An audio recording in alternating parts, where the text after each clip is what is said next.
Peygamber Sevdaları Vakfımızın Ramazan ayı mesajı.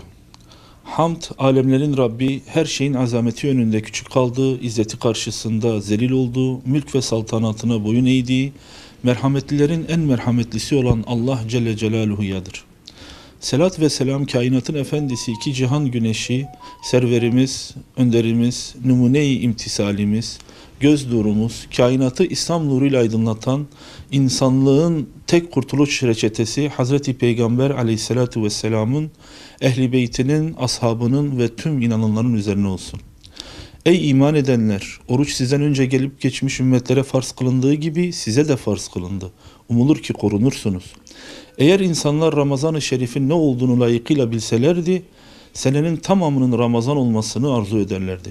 Allah'ın Celle Celaluhu'nun ayı Recep, Resulullah Aleyhisselatü Vesselam'ın ayı Şaban'ı geride bırakırken, ümmetin ayı olan Ramazan-ı Şerif'i bizlere bir daha ulaştırdığı için alemlerin Rabbi olan Allah Celle Celaluhu'ya tekrar hamdü senalar olsun. Cennet kapılarının açılıp cehennem kapılarının kapandığı ve şeytanların da zincire vurulduğu aydır Ramazan ayı.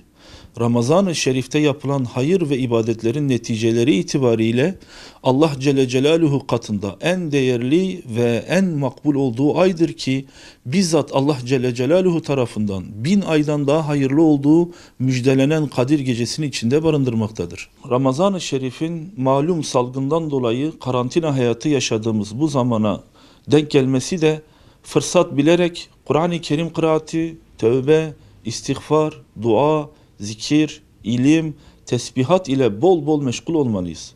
Oruçlarımızla nefsimizi terbiye etmeli, günah işlemekten sakınmalıyız. Geçmiş günahlarımız için af dilemeliyiz. Allah Celle Celaluhu'nun rızasını kazandıracak salih ameller işlemeliyiz.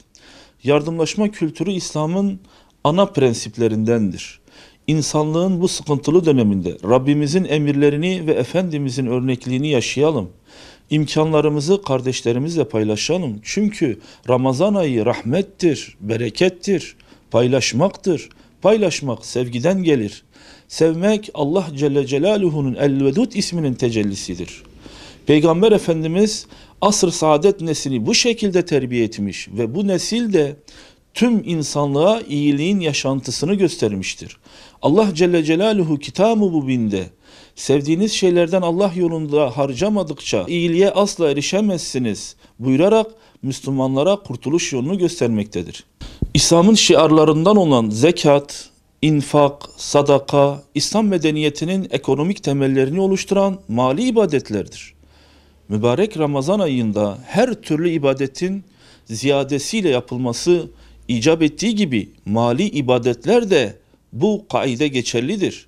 Mağdurluğun ve fakirliğin arttığı bu salgın döneminde yardımlaşmayı ve infakı hayatımızın merkezinde yerleştirmeli, sahip olduğumuz ilmi, iktisadi birikimleri azlığına ve çokluğuna bakmadan başkalarıyla paylaşmalıyız.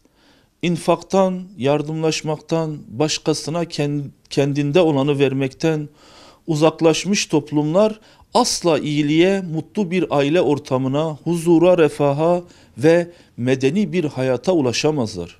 Biz Müslümanlar yaşantımız ile dünyada İslam'ın insanlık için tek kurtuluş yolu olduğunu göstermeliyiz. Bu duygu ve düşüncelerle dünyanın dört bir tarafında zulüm ve esaret altında olan İslam coğrafyasına, esaret ve zulmünden çıkış yoluna vesile olması, insanlığı esaretine alan malum salgından dolayı şifa bekleyen bütün hastalara şafi olan Rabbimizden şifa vermesi dileğiyle Peygamber Sevdaları Vakfı olarak Ramazan-ı Şerifinizi tebrik ediyor, hayır ve bereket getirmesini diliyoruz.